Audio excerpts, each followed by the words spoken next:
In national news this morning, like millions of Americans, Congress returns to work today. Lawmakers in Washington have until September 30th to pass a bill to keep the government funded, though it remains to be seen if Republicans and Democrats can work together with President Trump to get that done.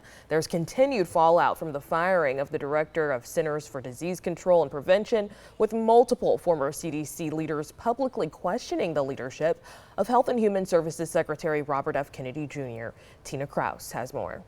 Congress returns to Washington today with less than a month to avert a federal government shutdown. It's going to be passed exclusively by Republicans. President Trump predicted a bill to keep the government funded might squeak through in a partisan vote.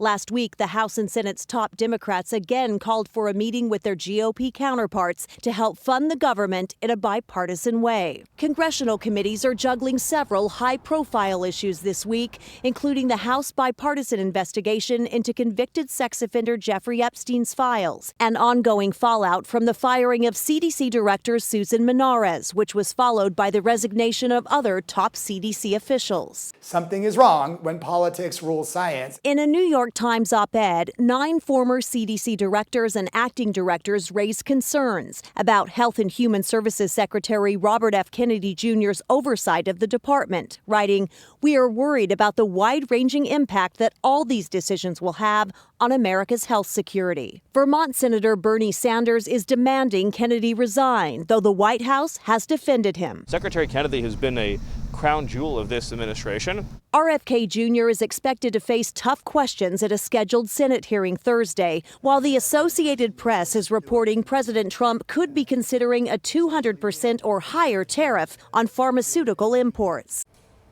On Monday, one of President Trump's top trade advisors, Peter Navarro, expressed optimism that the U.S. Supreme Court will uphold the president's so-called Liberation Day reciprocal tariffs. Last week, a federal court had ruled the president exceeded his authority in enacting the tariffs, so the decision allowed for them to continue through mid-October to give time for an appeal to the high court.